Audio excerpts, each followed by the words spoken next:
Jim Harold's Campfire is brought to you by Casper, a sleep brand that continues to revolutionize its line of products to create an exceptionally comfortable sleep experience one night at a time. Get $50 off select mattresses by visiting casper.com/campfire and using the promo code Campfire at checkout. Thanks, Casper. Campfire is also brought to you by My Paranormal Plus Club at JimHaroldPlus.com. Sign up now and get your first month for only $2.95. Limited coupon codes available, so act fast. Again, your first month for $2.95, and that is at JimHaroldPlus.com. Check it out.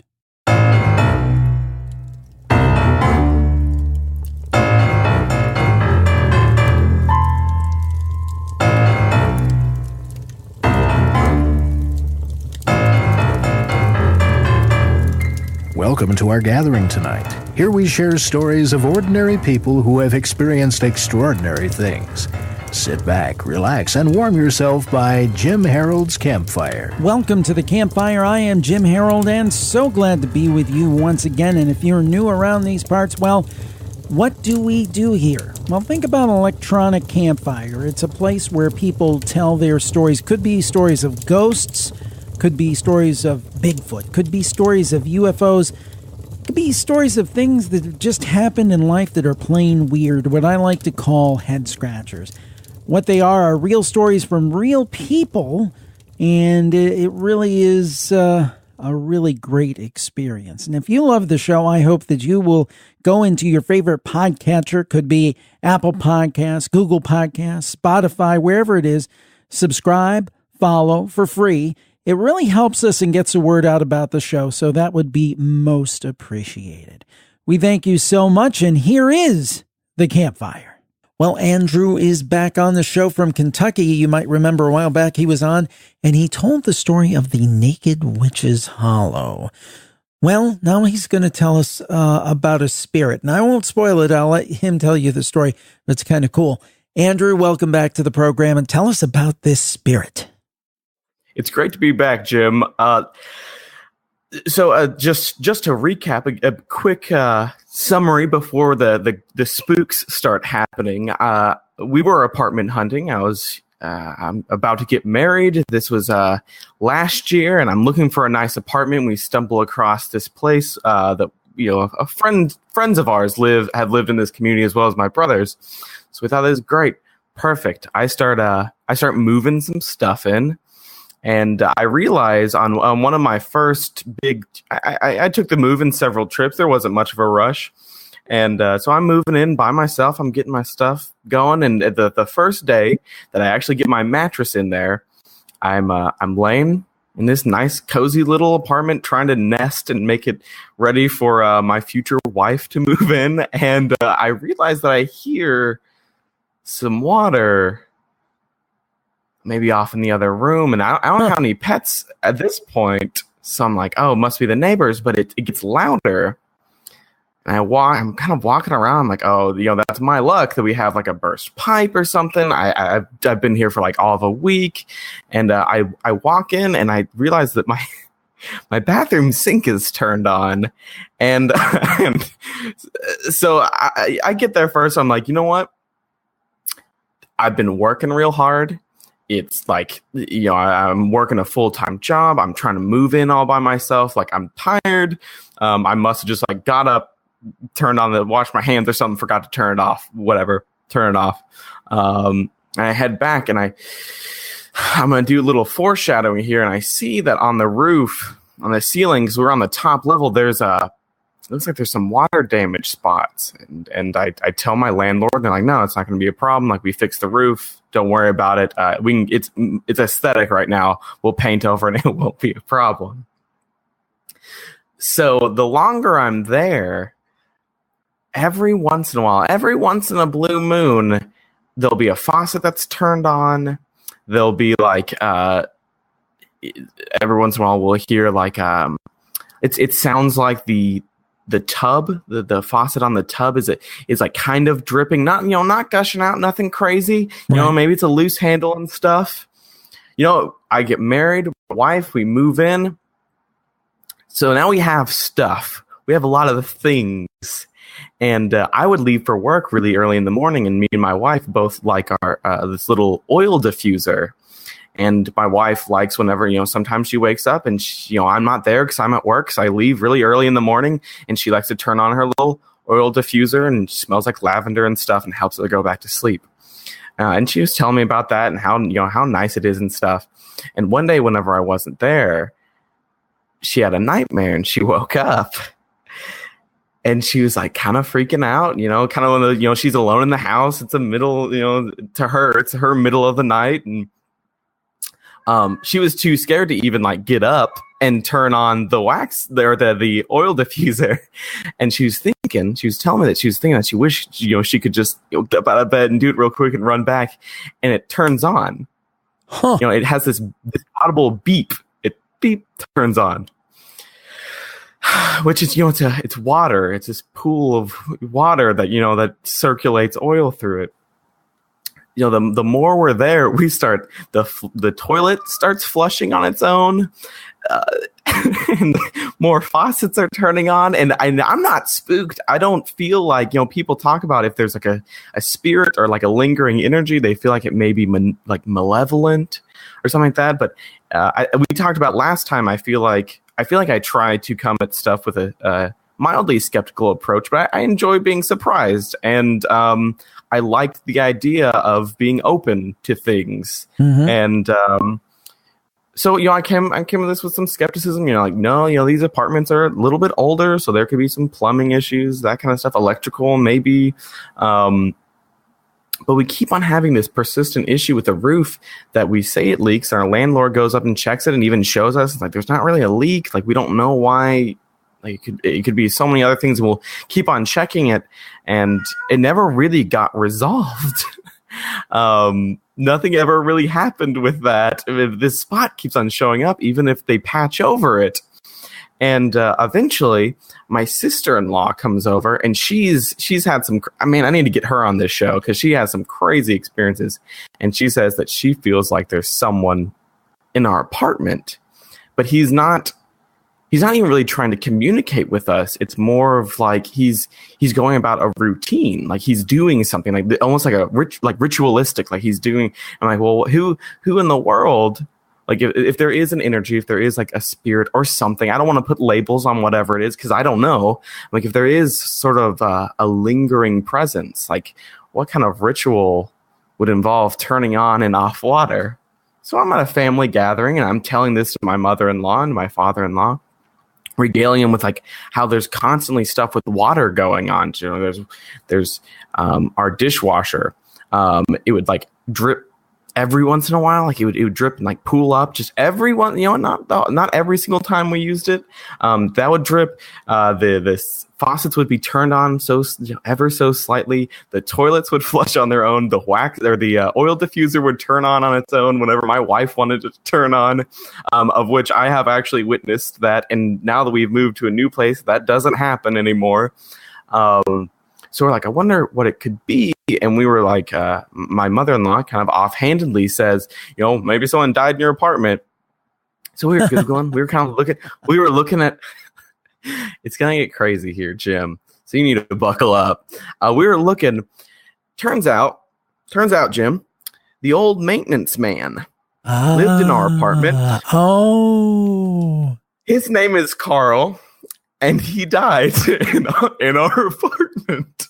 Oh boy! And we sat there for a good 5 minutes in stunned silence. And my sister-in-law she's just got this grin on her face, and she's just nodding like it's his ritual. He was going around, checking the taps, checking the water, checking the roof, turning on. He's the maintenance guy. And it just clicked for us. And that was the first instance that, and I sometimes I try and tell this in jest to people, this story, but I am almost convinced that the lingering spirit of the old maintenance man for our apartment was still kind of hanging around, checking to make sure the pipes and stuff were okay. And he was just doing his job. And then he was never like it was never like a haunting. It was never like spooky. It was kind of uncanny, but there's never a threat to it. And we actually, like, whenever we moved to our new place, we kind of liked having this other guy that we feel like was trying to take care of things even if we weren't there. So we got a little cup of water that we brought over to our new place from the old apartment just in case he wanted to tag along. We had such a good time having Carl. He was kind of a roommate in a way that we enjoyed having around. I like that because a lot of people, when they have a spirit or something, maybe it's a little more sinister and a little more heavy and they want to get rid of it. But Carl, hey, you'd be like, hey, come on along to the new place. So we've got some faucets that need to be checked at night. Come on down. Yeah, he was, we found out where he was buried. He was buried right nearby, and we found out his full name and like all the, the details of it, that whenever he was born, when he died and stuff like that. And it was like getting to know a roommate in a weird way. I don't know. It was great. It was such an interesting, odd experience. You hear so much about the spooky ghost hauntings, and you don't hear so much about Casper, the friendly ghost, anymore, I feel like. No, I like it. I like it very much. I think that is so cool. So did he follow or no? We haven't had anything too spooky yet here. No, it doesn't seem like Carl stuck around, but then again, he's not the maintenance guy for this apartment. He's the maintenance guy for the old one. So maybe he's still keeping watch over there. There you go. Maybe I'll try and get in contact with the people that moved into our apartment and see if they have anything spooky, and I can follow up. Oh, that would be neat to know. Speaking of following up, I want to follow up. You're a podcaster. Can you briefly tell folks about your podcast and where they can find it? I am the co-host and chief editor of the Dragon's Horde podcast. That's Horde spelled Horde. That's a big point of confusion with some people. We're on iTunes. We're on SoundCloud. You can just look us up, the Dragon's Horde.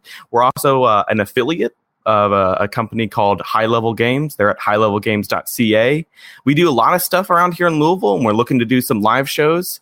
And we're actually going to a convention here in October. We're going to go to New Jersey. We're going to do a live show and have a convention with all of our D&D buddies, because that's what we are. We're a D&D podcast where we like to tell stories kind of in that fantasy genre, but at the same time, we'd like to answer people's actual real questions that they have about board games and telling stories and telling narratives. And it's great. And we actually, the last time I was on here, we got a lot of people that came over, like Jim Harold said to come over here, like we were on his podcast. And for some, I don't know what it is, Jim, but I feel like our audiences, for some reason, they gel really well. Something about that. Well, I'll tell them about your show, and you can tell them about mine, and hopefully folks will check them out. And Andrew, continued success with the podcast, and thanks for sharing the story, and we hope to hear from you again. Yes, sir. If I find someone else that's a spooky or a head scratcher, I'll make sure to give you a call. Michael is on the line from New Mexico, and the story starts off with him and a couple buddies exploring an old mine in the San Pedro Mountains of central New Mexico. And that sounds like something like out of a movie, like not good things are going to happen. And guess what? Some very strange things did indeed happen, and Michael's going to tell us all about them. Michael, welcome to the program, and tell us what happened. Absolutely. Thanks, Jim. So yeah, me and my dad found this old mine in San Pedro.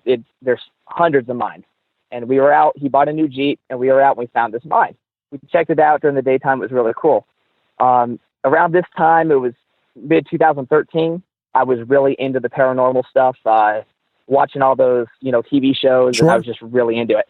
And so one night, I decide I'm hanging out with my buddies, Andrew and Luis, and I'm like, hey, you guys want to go check it on mine? And they're like, yeah, that'd be really cool. So I didn't tell them that the reason why I wanted to go was because I wanted to go on a ghost hunt, if you will. I did not tell them that. So I kind of lied to them and said, we're just going to go explore this cave, this mine. And so they went right along with me, and the entire day had been, raining and almost like a lighter kind of just drizzling downpour all day, Right. Overcast. And it started to let up by the time we got there. So where the mine was is about a mile from the road, from the actual paved road. I was in an old Nissan car, so I had to park on the side of the road. I couldn't make it up the dirt road. So we get out, we got our rain jackets and stuff. It's about 8 o'clock, so it had already been dark for about an hour. And it's drizzling, as it's been all day. And we're walking up these dirt roads, and we have about a half a mile to go. And we get up, and we come to the entrance of the mine. So the mine underground that you can walk into goes about 150 to 200 yards in.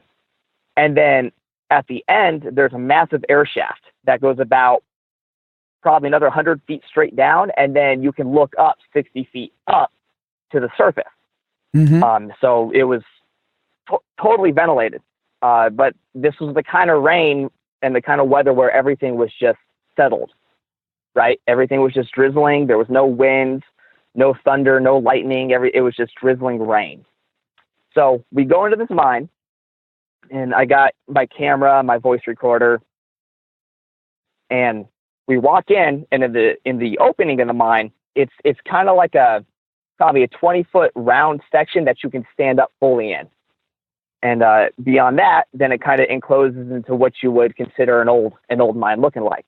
You can walk upright in it all the way, luckily. And we're walking through, we got our flashlights and stuff, and my friends, they're freaking out. We saw a little bat. They don't like the fact that they're in a mine and it's raining and it's really creepy, which I understand. But you know how you can feel things? Sure. Yeah, exactly. So you know how you can feel things when something is wrong? Right. Or when something's just not, natural or right?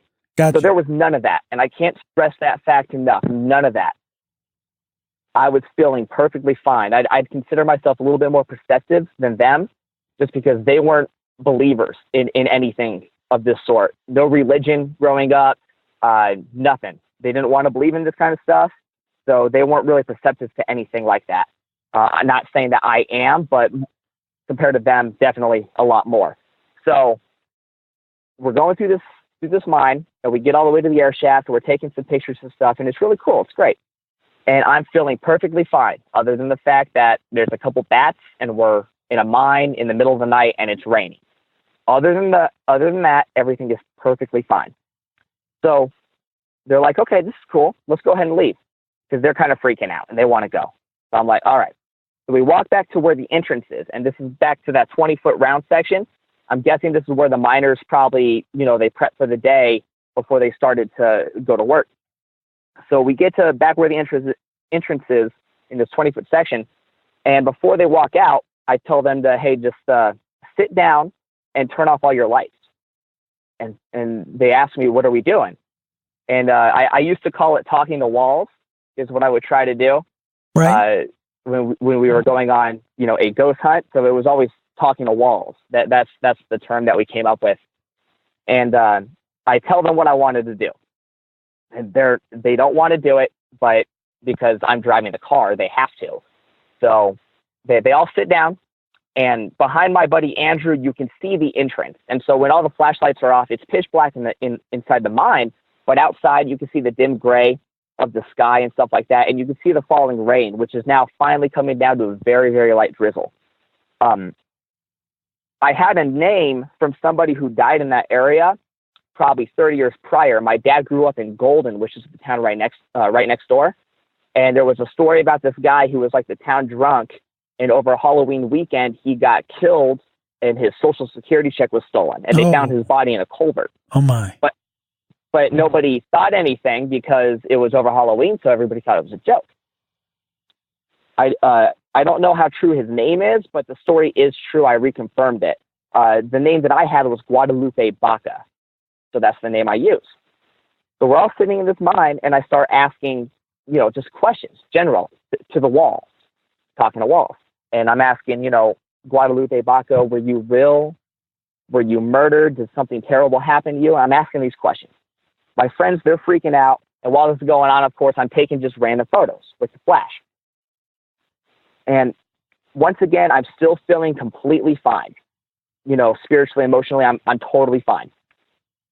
And I decide that there's nothing here, and that if the story is real, there's no reason why his spirit would come here or why any other spirit would come here. So I decide to end it, and we all stand up. But being the spiritual guy that I am, before we leave, I have my buddies Andrew and Luis join me into a tighter circle as we're standing. We still have the lights off, and I start to pray, just because I don't want anything following me home. I don't want my walls to start bleeding and things like that if something was there. So they get in really close to me, and my buddy Andrew, he's standing in front of the entrance, so you can see the sky and the rain behind him. My buddy Luis, off to my left, he's standing basically at the main entrance that would take you deeper into the mine. And then I'm standing next to a wall, so I can see left and right. So I start to pray, and I'm still feeling completely fine. And I'm saying, you know, I'm apologizing for, you know, intruding in anybody's space, you know, things like that. And then I decide that if you're malevolent, you know, that I rebuke you. And these are the things I'm saying in the prayer. And I want to say, the words I want to say is, I rebuke you in the name of Jesus Christ. But I get to the point where I'm audibly, you know, pushing out the first J in the word Jesus Christ. And right as that J starts to, you know, come out of my mouth as I'm saying the J of Jesus Christ, right, this massive gust of wind coming from the outside of the mine as well as the inside. And remember, there's about 200 yards worth of underground mine, and there was no wind at all. And two separate gusts of wind come from inside of the mine and outside at the same exact time, and they hit us. And it pushes us. It tangibly pushes us into each other. And the moment that it hits, it feels like we're crowded in this room with 30 people that want to hurt us. And I could not finish the prayer. I did not even say the name Jesus. And it was at the exact moment I was going to say the name Jesus Christ. And this gust of wind hits us from both sides, and it pushes us into each other. And we look at each other, and I just say, we have to leave. We have to go. I don't say anything else, and we leave the mine. So we still have to walk down this long, old, you know, service road to get to the main highway. And there's this point in the road where the road Y's off, and then you would take the second Y to get back to the highway. So I'm leading the way. It's Luis behind me, and then Andrew in the very back. And we're walking down. We get to this Y in the road, and I'm freaking out. I'm shaking. They're absolutely terrified. And I turn around to Luis once we get to this Y, and I'm going to say, what was that? What happened? But before I can say that, Luis, he's looking over my shoulder behind me at the tree line behind me. And he just quietly says, "Oh my God." And I turn around and I look, and I don't see anything, but we book it. We just start running down the rest of the service road. We get to the highway, and my car was parked on the south side of the road. We were coming from the north. And the entire time it felt like through the woods we were being watched by one single individual. When we were in the mine, it felt like there was 30 people with us. Outside it felt like it was just one single individual. So we get to the road, and we all cross the street to get to my car. And it felt like the presence of whatever it was would not cross the road. It just wouldn't. But it felt like it was right at the edge of the tree line just looking at me. And my friends, they're trying to get in the car, and I couldn't leave until I forced myself to finish the prayer. And I never had a harder time in my entire life saying the name Jesus Christ than I did screaming it across the road into the woods. Like, it was physically hard to say his name, Jesus Christ, screaming it into the trees. And I finished the prayer, and it felt like whatever it was gone. That you couldn't feel it anymore, and that it just disappeared. And it was the craziest thing, and it terrified me. We got back to my house. I called my friend's house. I called my mom, and I cried for like 2 hours on the phone. Wow. Because I was absolutely terrified. And that it turned me off from the entire paranormal thing up until about mid-2016 when I started listening to your podcast again. I wouldn't watch the TV shows.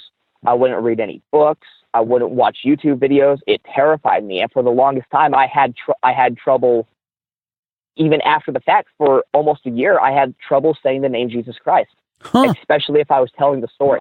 My goodness. Now, and go ahead. It was. Oh, that's pretty much it. So go ahead. No, I was going to ask you, the question is, would you go back to that cave again? We did. We actually did. Granted, we went during the day. It was me and Luis. And we went back and we tried the whole thing again. Nothing. Absolutely nothing. Huh. That's something else. Well, Michael. And so yeah, it just nothing else. So I don't think that whatever it was attached to the mine itself, but to the environment, because there's so much history that has happened there. So many, terrible things have happened that I can't really describe what it was, but I don't think it was necessarily, restricted to that mine. Now, as of recently, BLM has gone in and they've taken the mine down. They demoed it, and it's no longer there, unfortunately. But we did go back, and nothing ever happened again. Huh. But it was quite frightening. A life-changing moment. Yeah, quite frightening indeed. Well, Michael, it's quite a story, and I know I would be very leery about lurking around in any caves if it were me. So you're a braver man than I am, but I thank you for being a part of the Campfire tonight. Well, I greatly appreciate it. Thank you so much. Jim Harold's Campfire is brought to you by Casper. Casper is a sleep brand that continues to revolutionize its line of products to create an exceptionally comfortable sleep experience, one night at a time. Now, I have a Casper and I love it, and I think a big part of that is because Casper mattresses are designed by humans for humans. The original Casper mattress, the one that I have, it combines multiple supportive memory foams for a quality sleep surface with just the right sink and just the right bounce, and its breathable design helps you sleep cool and regulates your body temperature throughout the night. And that's important here during those dog days of summer, but it's also great in the wintertime as well. And the thing that you should know about Casper, they've evolved themselves. They're not just a mattress company. They offer a wide array of products to ensure an overall better sleep experience. Casper mattresses are made in the USA, and buying Casper is so easy, so convenient, so much better than the old way of doing it. You can order it online, and it's delivered right to your door in a compact box. And this next point, my friends, is the ultimate selling point for Casper in my view. Not only do you get free shipping to the US and Canada, but you also get free returns because you spend a third of your life on a mattress, and it's important to try it out and truly sleep on one before committing. That's why you get a 100-day risk-free trial. That's where those free returns come in. So, I mean, to me, that is so great. That's a company saying, we're confident of our product. We know you're going to love it, and we're going to give you 100 nights to try it out. And if you don't like it, you can send it back. A 100-day risk-free trial. What a great, great deal. But I can tell you, I'm confident you're not going to send it back because it's so great. I love mine.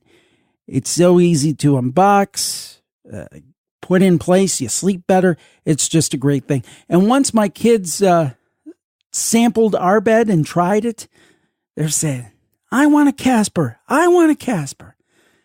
Casper is well loved in this household, and I know it will be in your home as well. So I've got a deal for you. I always try to bring you a deal, don't I?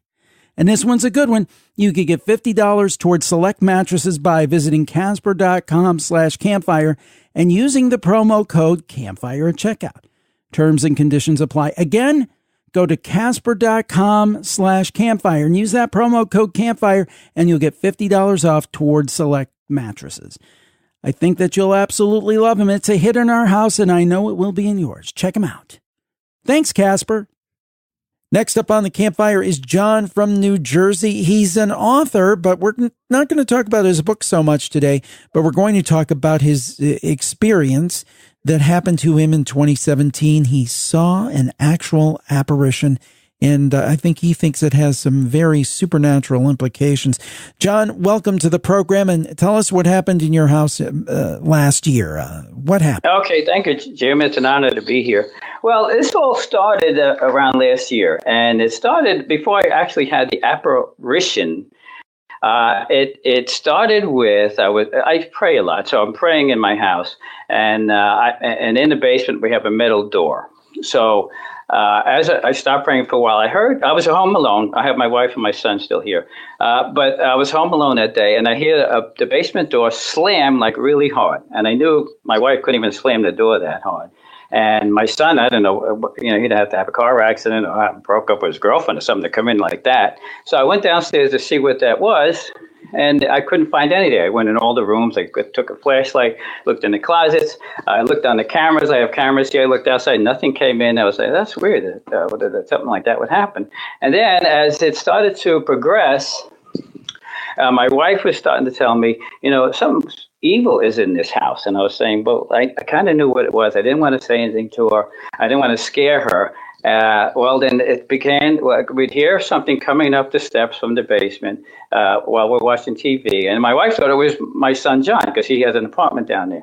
And she would go, John, and I would look too, and it's like, there's nobody there. She said, what's going on? She kept saying it to me. I feel something evil in this house. So, what do you do when something like that comes into your house? You really don't know what to do. So now we're hearing footsteps, and we're hearing like something like at night when I was sleeping, something very heavy breathing, like a Cape Buffalo was right over me, and that would wake me up. My wife would wake up and go, "What is that?" And I didn't want to tell her what I thought it might be, but I didn't want to say anything. So it got to a point where we have a beach house. So on the weekends in the summer, we'd go down to the beach house, and my son would be here alone by himself. And he called one weekend and said, what is going on in this house? When I'm downstairs, I hear doors slamming upstairs and really heavy footsteps walking around. And I go upstairs, and then I hear it downstairs. He has a glass closet door. He hears that slamming back and forth. And he goes, there's something weird going on with this house. And my wife said to me, we're going to have to talk when we get back home. So I was like, okay. But still, what do you do when if you feel something evil in your house? I mean, I belong to the church here. My wife belongs to the church. I mean, the priests know us. They come here for garden parties, in the spring, some other kind of get-togethers we have them here. So they know us as normal people. So how do I go up to them and say, I think something's really evil in the house? Right? It's almost impossible to do. So anyway, this keeps progressing. Mm-hmm. I'm not sure what to do. So I should, well, I'm going to explain to you exactly what happened when this is the antithesis of any kind of a apparition I think I've ever heard about or read about. It's so completely different than all this like crazy wind blowing and lightning and some like a wild beast is in your house. It was just completely different than that. So one afternoon, I told you I meditate a lot. So I'm saying my prayers. I sit on a sectional couch. Most people have a sectional couch. So I'm sitting on a sectional couch. Right. And I have a little glass table right on my side there with a lamp on it. I put my rosary beads down on that. And I just was hanging out for a second. And then all of a sudden, you ever see when you throw a rock through water and it starts to ripple?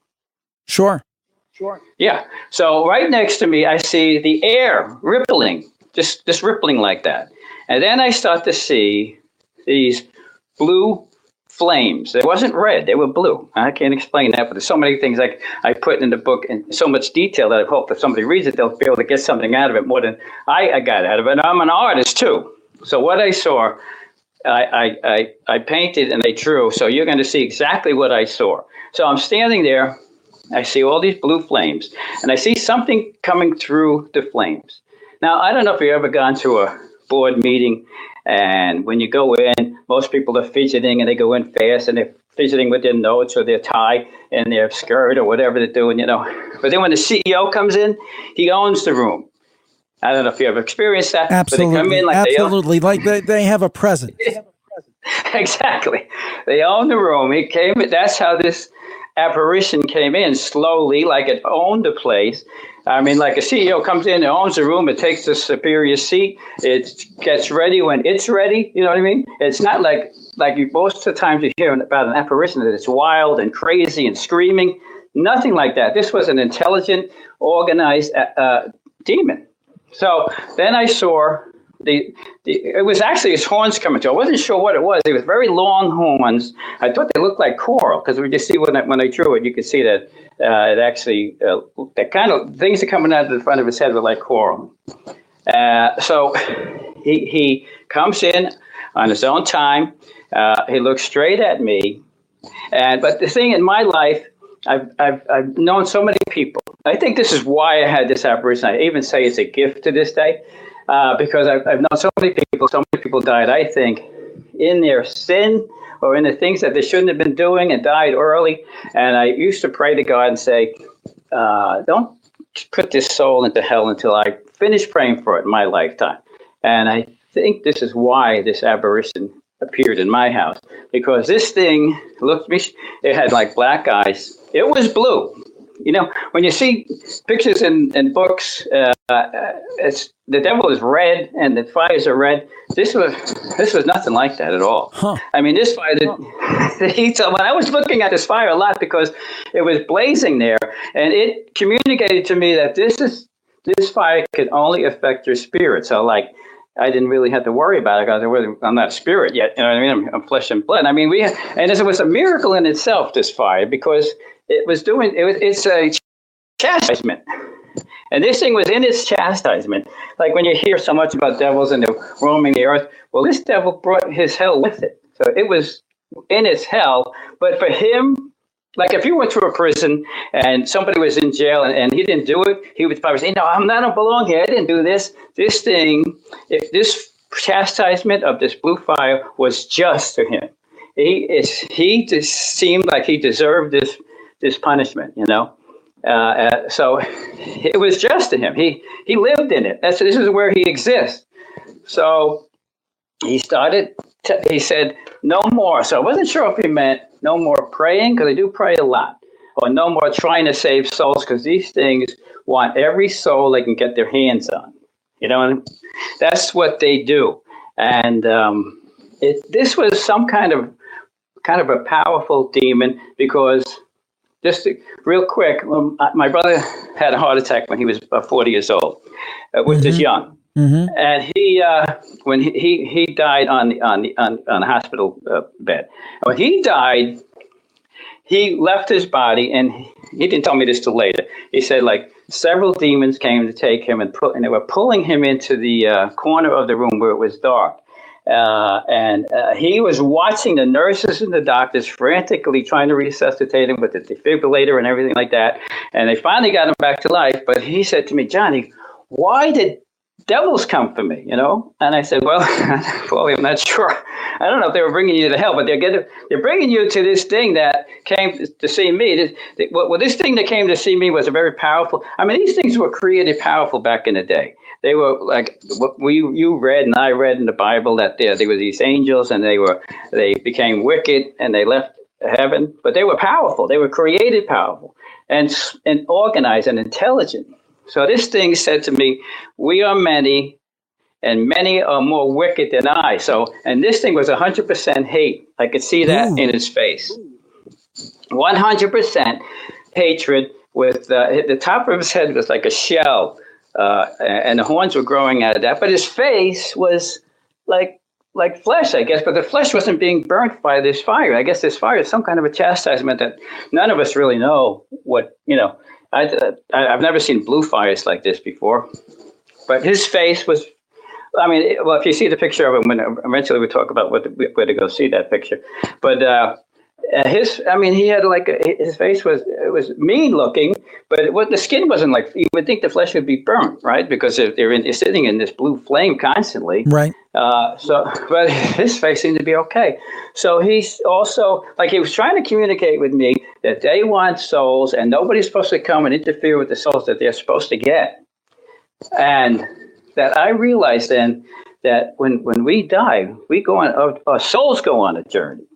And if we're not like a strong soul or we connected with God through our life, we're going to be standing in front of this thing, and it's going to bewitch your spirit because it has many wiles and deceptions. It's going to it's going to offer you a lot of interesting options, because when he said to me, "We are many, and many are more wicked than I," the flame sort of like let me see in a little bit, and there was a lot going on. I didn't draw that yet. I'm still working on that because I'm an artist. I'm in Ripley's, believe it or not, and I'm an artist that was in many newspapers and magazines, according and USA Today had the whole page on me not that long ago. But I'm able to depict what I see. Now, so you've written a book about your experiences, haven't you? That's right. The book is called Between Love and Hate, The Devil is Real. And that's at John-Egan, EAGAN.com. If you want to go look at the picture of what it's exactly what this devil looked like, you can go there. It's a 350-page book.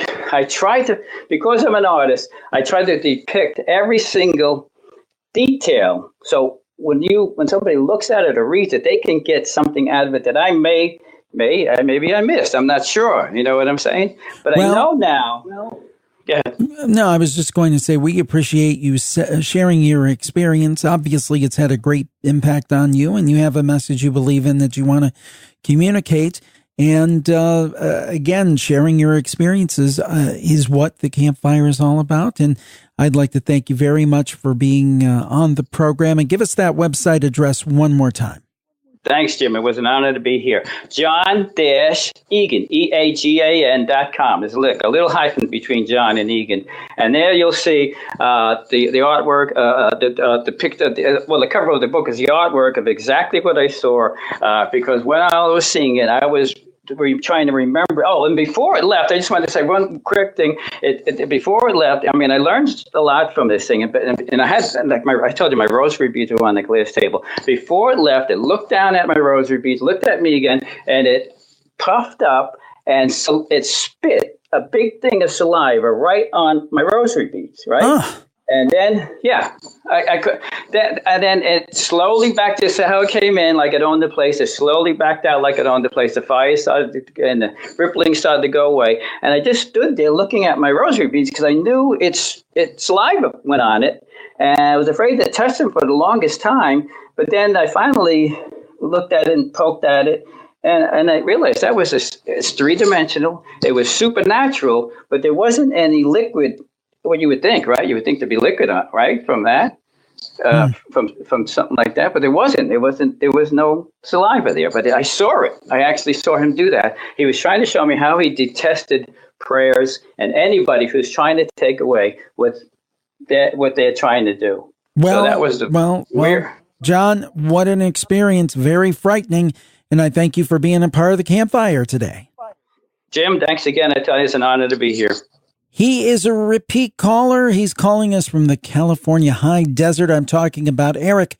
He has a couple of stories to share, and we're going to start off with a UFO story. He says he has a crazy one to share. Eric, welcome back to the program. Thank you for joining us, and tell us what happened. Well, thanks for having me back. So you said on a prior show that you wanted more UFO stories. Yes. So I got a good one for you. So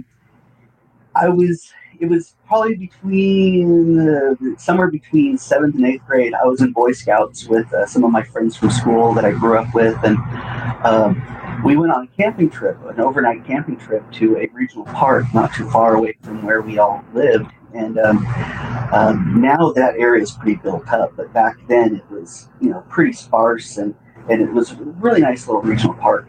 And so all the Boy Scouts, all of us, we had our tent partners, and me and a friend of mine was bunked up.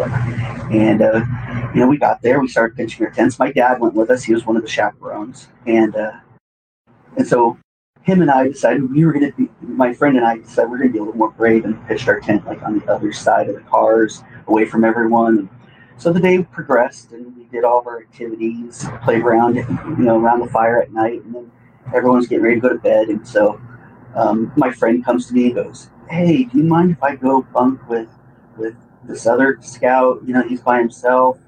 And I'm like, yeah, no problem. I can handle myself. No problem. So he took off, and we all went to bed.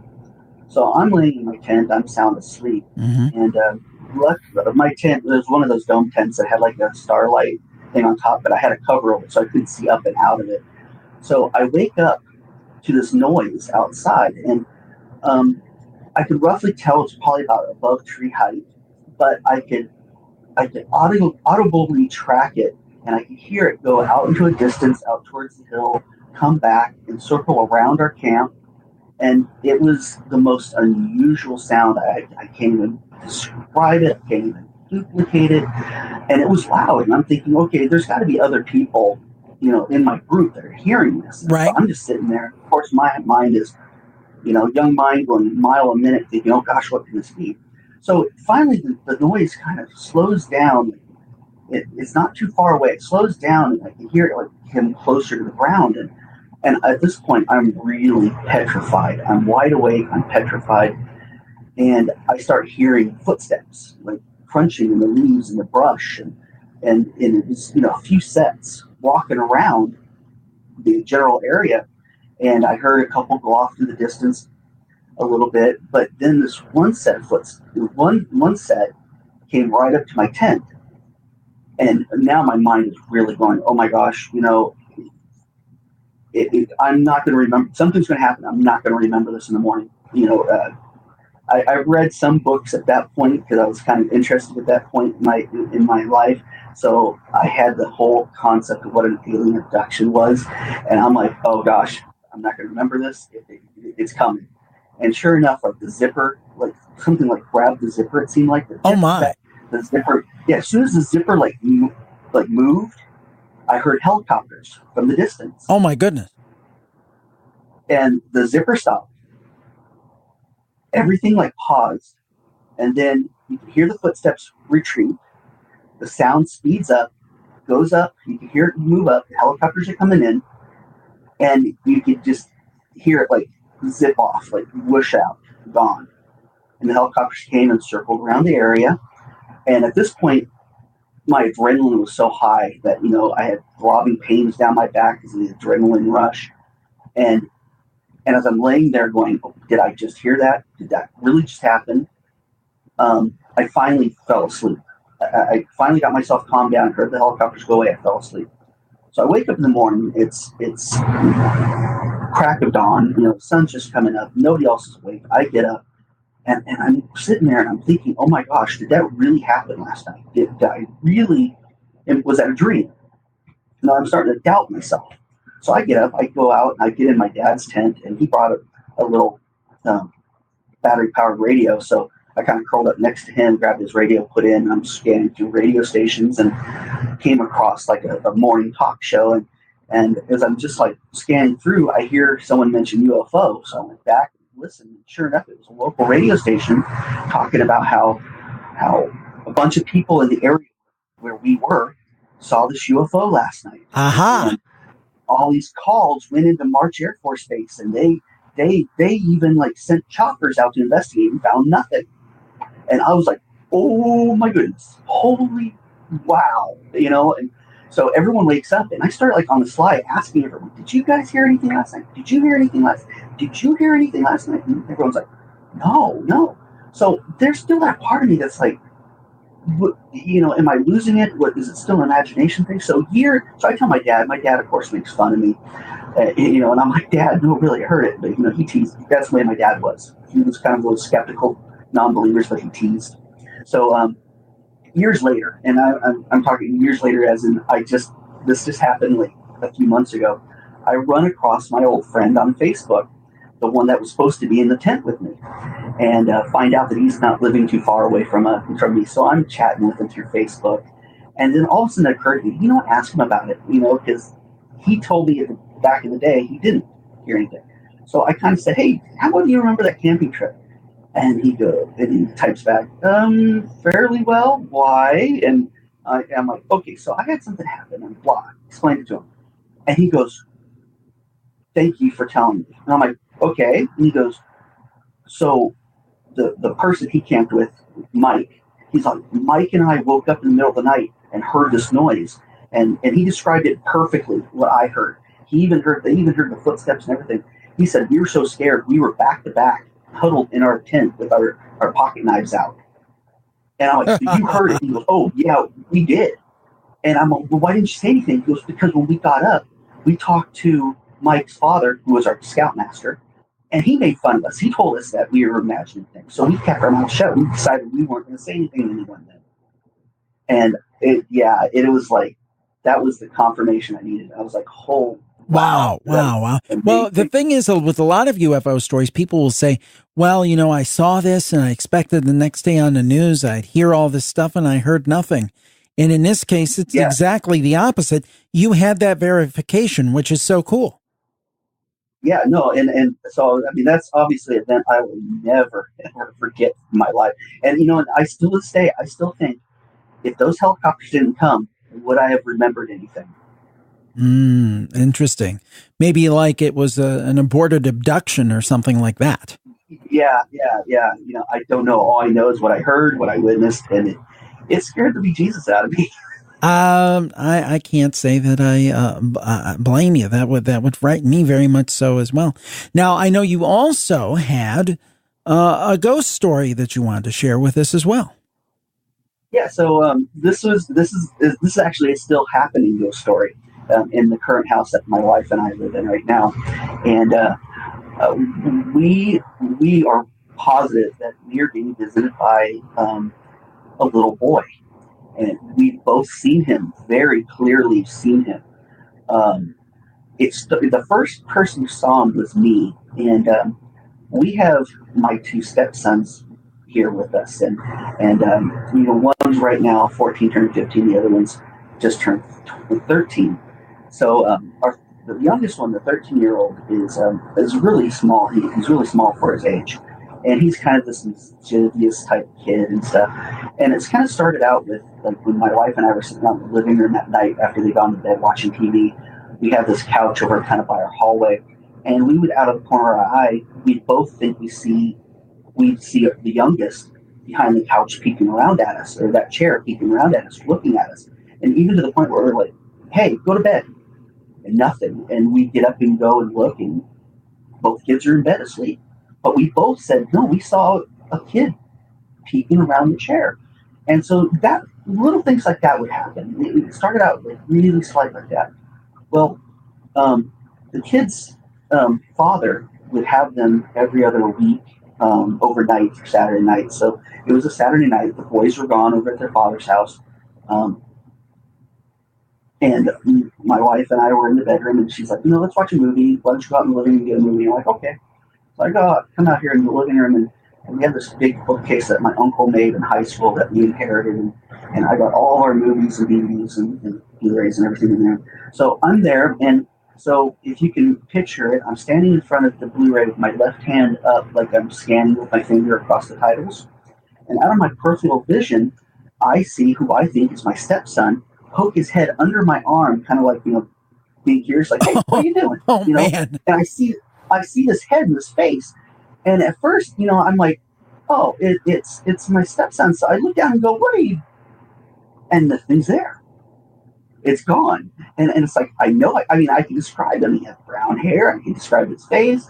I mean, it was very, even though it was in my peripheral, I could tell what he looked like. So I go and tell my wife, and she's like, wow, at night sometimes, because she has health problems, so she's up at all hours of the night at times.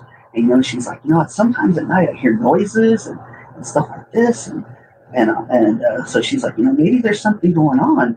So over time, more and more things happen. Like, our hallway kind of goes across the front of the house. So like, one end is where our dining room and the doorway into the garage and the kitchen and stuff is, and then the hallway goes all the way across where all bedrooms are. There's been times where I will come out of the garage, because we have our refrigerator with sodas and stuff out there. I'll come out of the garage, and I'll glance down the hallway, and I will see him standing in the hallway facing, like, looking into the bathroom. And I would see him full figured. It looked solid. But as I stop and look at him, he'll turn and look at me and just disappear. And I've seen him from the other direction of the hallway. I'll come out of the bedroom, and I look down, and he's in the kitchen area looking into the kitchen, turn and look at me and disappear. And then my wife would see him the same way. We'd just get glances of him and stuff. And one time I came home from work, and I was not feeling good. And my father-in-law came to visit, because he comes to visit a lot. So he's out here in the living room. I go in the bedroom. I'm not feeling good, so I'm laying down. And our door was our bedroom door is a little broke, so we hadn't gotten it fixed yet. So we had a curtain rod and a curtain across the doorway until we got it fixed. And so I'm laying in bed watching TV, and my wife comes in and to use the restroom, and she just walks in, goes into the restroom, and my father-in-law's sitting out in the living room watching TV, waiting for her to come back out. And I'm laying there, and I look over to the curtain, and I see this hand like reach around the curtain, pull it open, and I see him, and it's the face I remember. Oh man! And he pokes and looks at me. He turns, like, puts his head around, and looks straight at me, like, "Hey, what you doing?" And as I'm watching him, he's not disappearing yet, but he's staring at me. I go, honey, we have a visitor. And as soon as I say that, he disappears. It's like he pulled back and let go of the curtain. And so, like, we came out and asked, my father-in-law, did you hear or see anything? He's like, no, and we explained to him what happened. And, so this is an ongoing thing.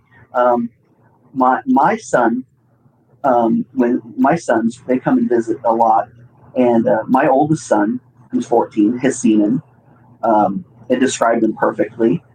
And you know what? We don't have a feeling like it's nothing mischievous. It's nothing evil. It's nothing malevolent. It's just, we kind of figure we don't think he's attached to the house, but we think maybe because there's so much kid activity here, he's kind of drawn to it, and he comes and visits. That's kind of how my wife describes it. He comes and visits. And so it's kind of like, we're not scared of him. It's more fascination. It's like, oh, I saw him again. He's just here. Oh, I heard him. Wow. So it's kind of fun. And it's the thing that blows me away is when you said about the DVDs, you see him kind of in the crook of your arm. Hey, what's going on? And it's like, whoa, that's a ghost. Exactly. Yeah, just like how you imagine a little kid sitting there and they kind of poke their head under, like, hey, what's going on? And it was just like that fast. And it just blew my mind because he was right there. Eric, 2 great stories. Thank you for coming back to the campfire tonight. Oh, no problem. Thanks for having me again. Amber is joining us from the Bay Area of California, beautiful area of the country, and she's going to tell us about a high school camping trip that turned into something very strange. Amber, welcome to the program. I know you've been listening for a few months now, and thanks so much, and tell us what happened. Of course. Thank you so much. I really enjoy the podcast. And so when I was in my senior year of high school, I was in the kind of alternatives class. I had a few extra classes to finish up to get my degree, my diploma or whatever. And so it was this specialized group of kids. And at the end of the summer or the end of the school year, when they kind of had those 3-day weekends going on, right, they would take this one particular class out to a cabin in the woods. And this was up in Oregon. So the woods are particularly lush and gorgeous. So this was one of those 3-day, 2-night, overnight field trip things. And they just grouped all these kids together, put them in a bus and took them out to the woods, to a cabin. What could go wrong, right?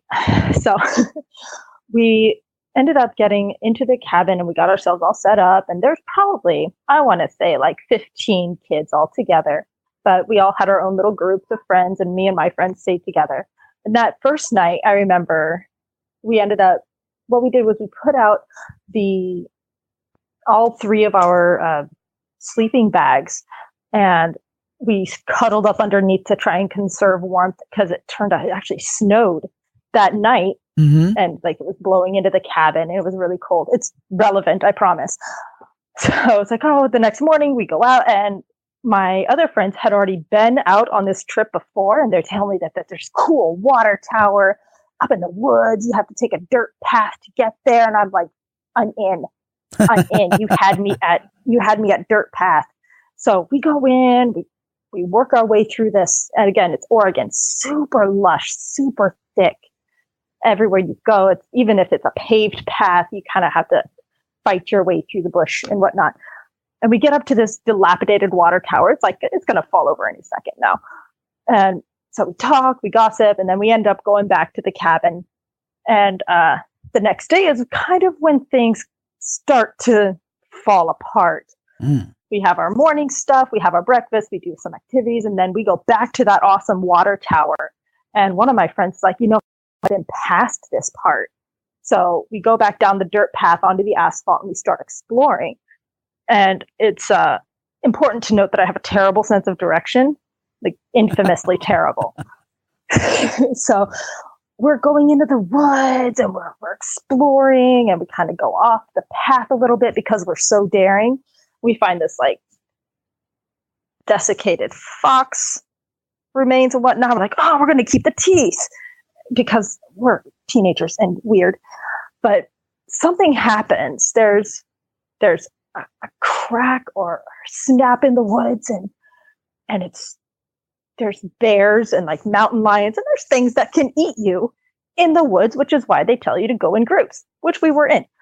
But we're still terrified because, again, teenagers. So we dash off like something's got us because we're really certain that there is. And we start to go past this little dirt path. I'm like, hey, guys, isn't that the path to get to that? Like, no, we haven't gotten there yet. Run. And I'm like, again, terrible sense of direction. I'm probably wrong. Okay, let's live. Run faster.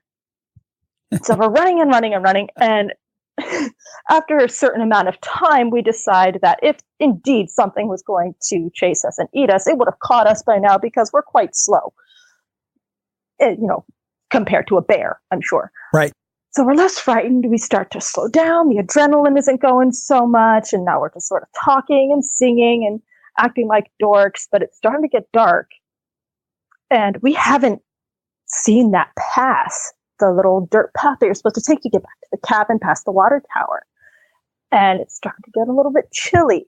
But we're like, oh, we're still going to be fine. It's going to be all right. I mean, we're following Deborah, and she's in like the fish jacket from, this was like in the like late 80s, early 90s. They had those fish, I don't know what you would call them.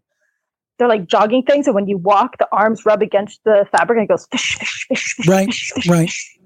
Yeah, you know what I mean? Yep. So like the thing, so it's easy to see her. It's easy to see her long hair, the back of her head.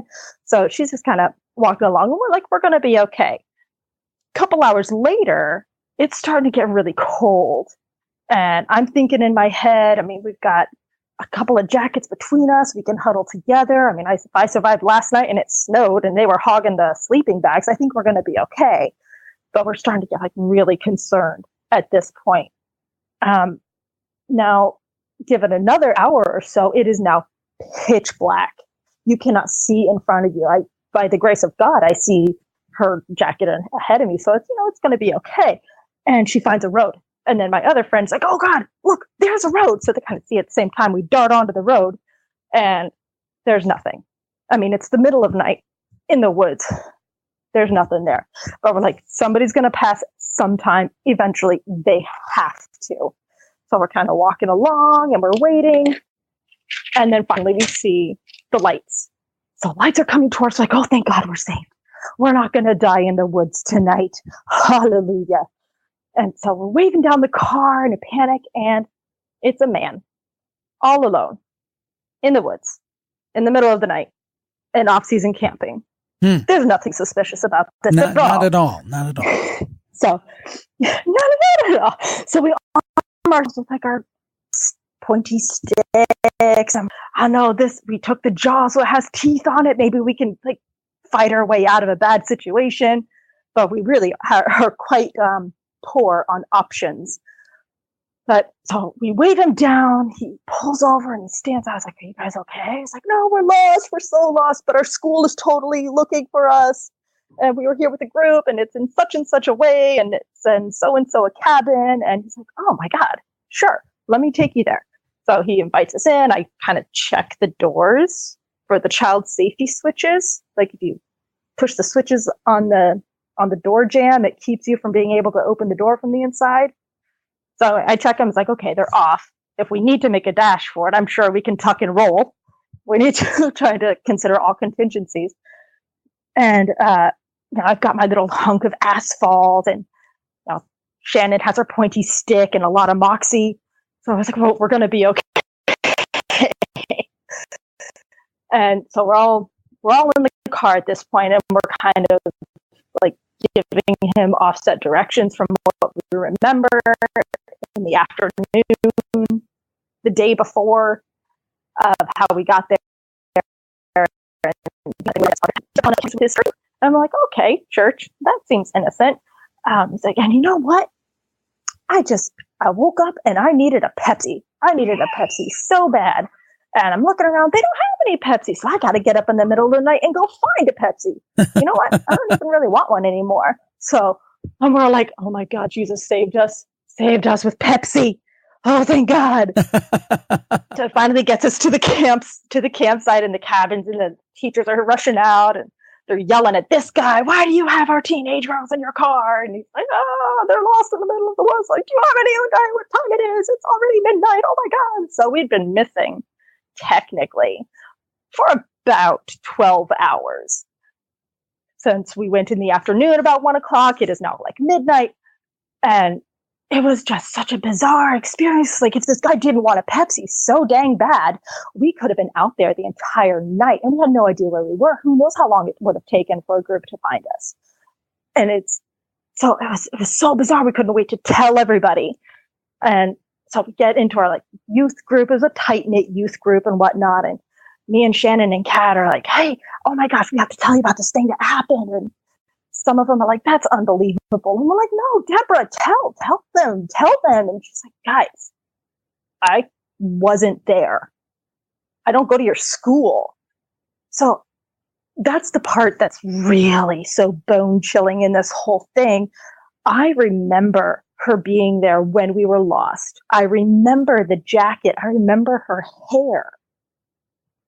But whoever that was that we remember being there, right, couldn't possibly have been there. Huh.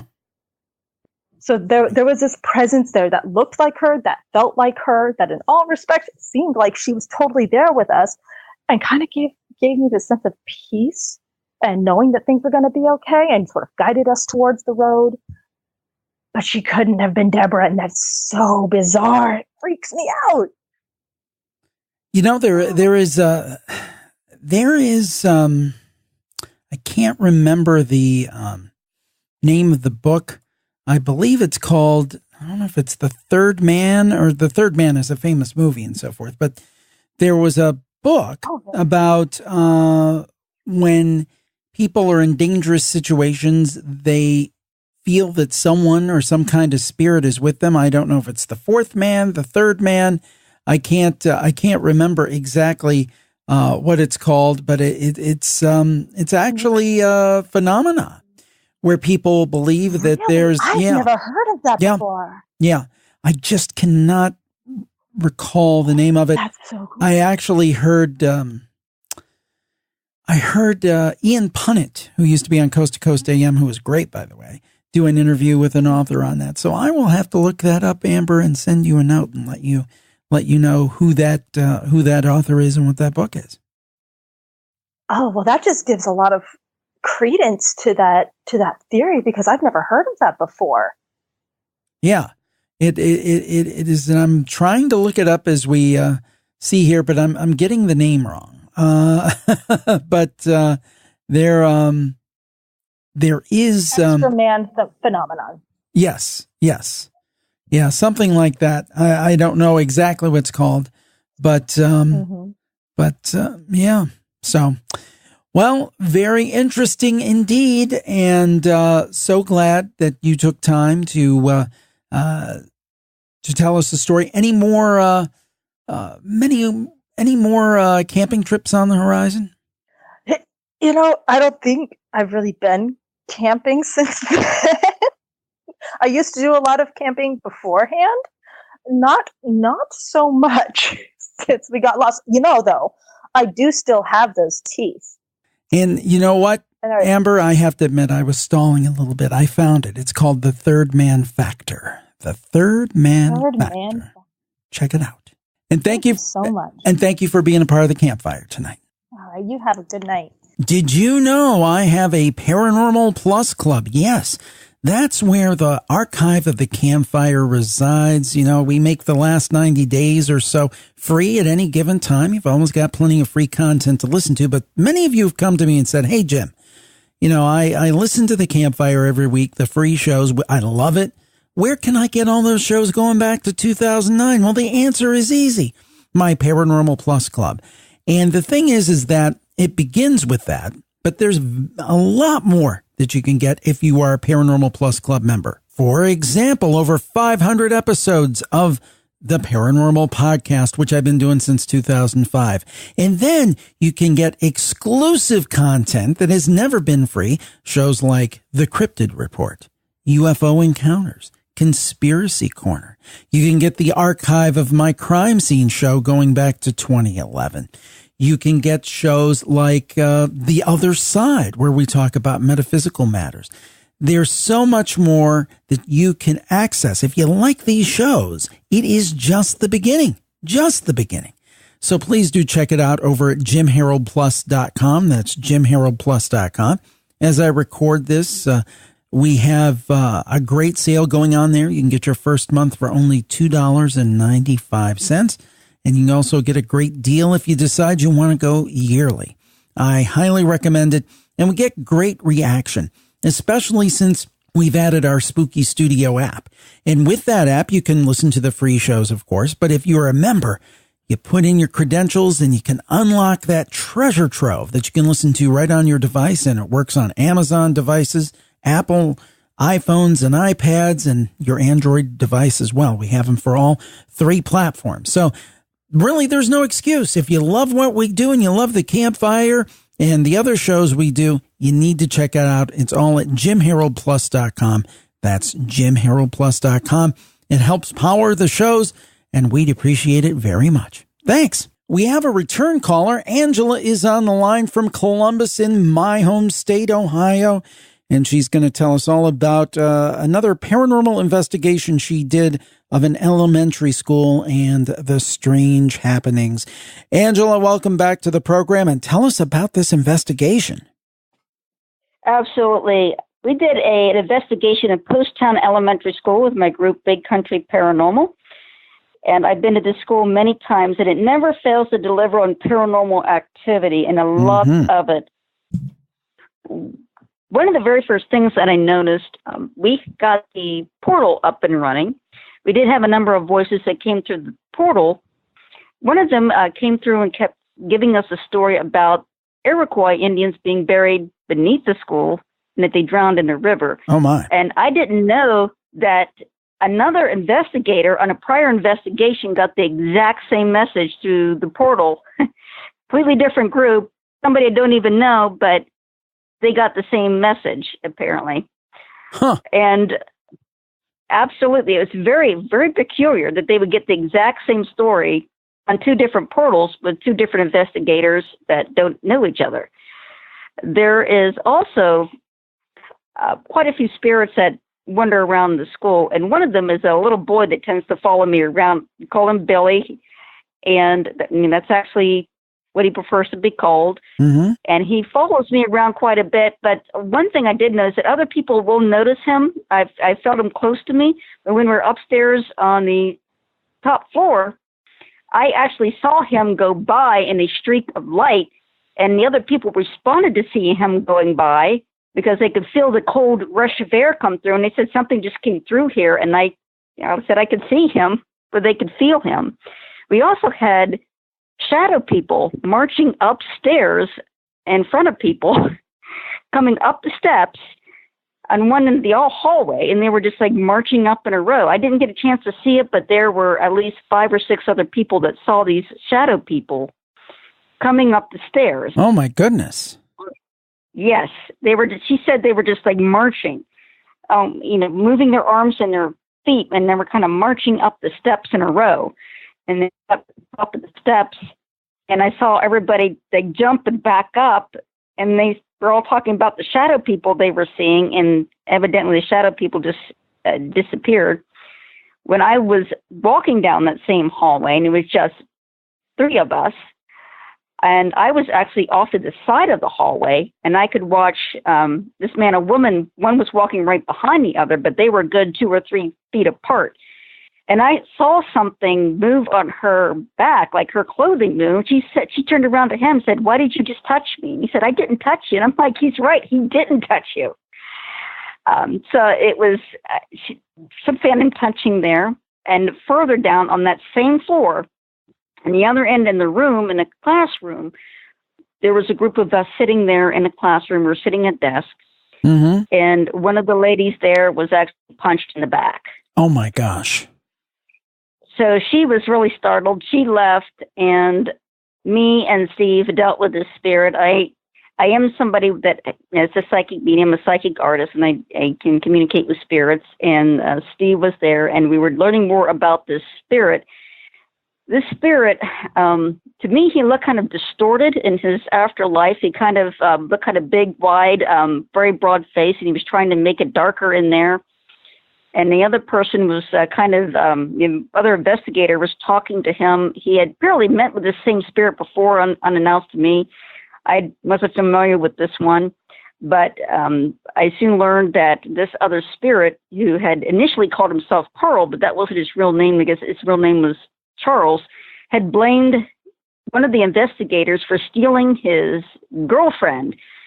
But both him, the girlfriend, and the other man have all passed away. I felt like they belonged to him in the 1950s. Huh. And we were able to keep communicating with him. And he kept saying he was refusing to go to the light. He kept arguing. He had just horrible attitudes towards women. You know, women were not good for anything to him and all of this. And we got him to look for the light because we kept asking him, well, this woman that he loved was Phyllis. Her name was Phyllis. And he told us about Phyllis. And we asked him, well, where's Phyllis? Well, Phyllis is in the good place, he said. Well, go join her, go look for her. Mm-hmm. She's in the light. I saw him turn around and actually look at the light, and I actually saw Phyllis come through for him, and she was this beautiful woman, astoundingly beautiful woman with wonderful brown hair piled up in her head, and a beautiful, loving presence. And he actually left with her.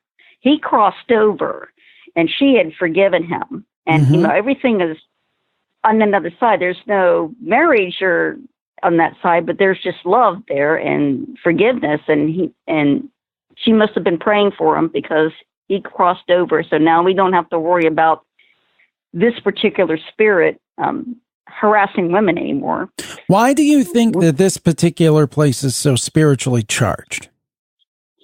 For one thing, it was initially charged, for one thing, as the sacrilege. If it's true about the Iroquois being buried there, there's an act of sacrilege there, but it's also a sanctuary. I feel more of it being a sanctuary for spirits. It's a prominent landmark. That school has been in that community since the 1930s, and it's just a central landmark. It was sold. It was abandoned for a while. The new owners have fixed it up. They do allow investigations. It's continued to be a community center for community use. The police use it. The fire department use it. There's a lot of people that come in and do fundraisers there. Because it's such a central place and such a revered place in the history and the community, I feel like the spirits there see that as their sanctuary, as a place to go to, almost like a beacon that they can feel comfortable in. It belongs to an older time period, so a lot of them that belong to the past or more familiar with the past are going to go to something they're more familiar with, that maybe they've gone to school there, or they drove by there all their lives, or they lived near it all their lives, so they're going to be drawn to it. So I think that's the primary reason why it's so spiritually active. Now, there was a fatal train crash near that site, and the deceased were laid out and as a temporary morgue right there on the ground, and the school was built on top of that site. So some of that energy is there. But for my experience, for the spirits that are there, it feels like home to them. It feels like a sanctuary to them, like a protected place for them to go to. Mm-hmm. Now, do you think they're there by choice, that that's the place they want to be? Or do you think that they're essentially, you told the story about moving the one person to the light. Do you think they're trapped, or do you think they want to be there? There's a few that have been trapped there. I know there's a few there are, and there's some that are elementals there. And I can tell you that are not human, and then are in the principal's office. And those ones, I don't believe they have a choice. That particular, the elemental is I feel like bound there. For some reason is, and I don't know, it may have to do with the sacrilege. I'm not sure, but it feels like somebody bound it there, and it's kept in that room. It has the power to take people's breath away, but when we see it, and we can physically see it, I mean, me and a friend of another investigator saw it, and it looks like a half goat, half person thing, and it's got little tiny horns, but all you see is like an outline of it. You don't see like a physical solid form. You see almost like an outline, like the Invisible Man of it. And it tries to talk tough, it tries to talk big, but as long as you don't show fear and stand up to it, it backs down. It doesn't seem like demonic. It seems like it's something that's natural, but it's very mischievous. It's it could be very aggressive at times. And honestly, it can't leave that room. Interesting. And I'm not sure. What other things happened at the investigation? I didn't mean to cut you off there, but I just had a couple of questions because I'm curious why this place is so charged. But what are some of the other things that happened?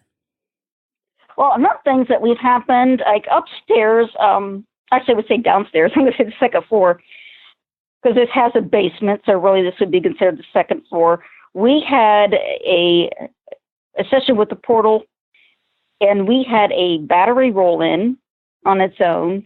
We had walking in the hallway when everybody was in one room and nobody else was out there.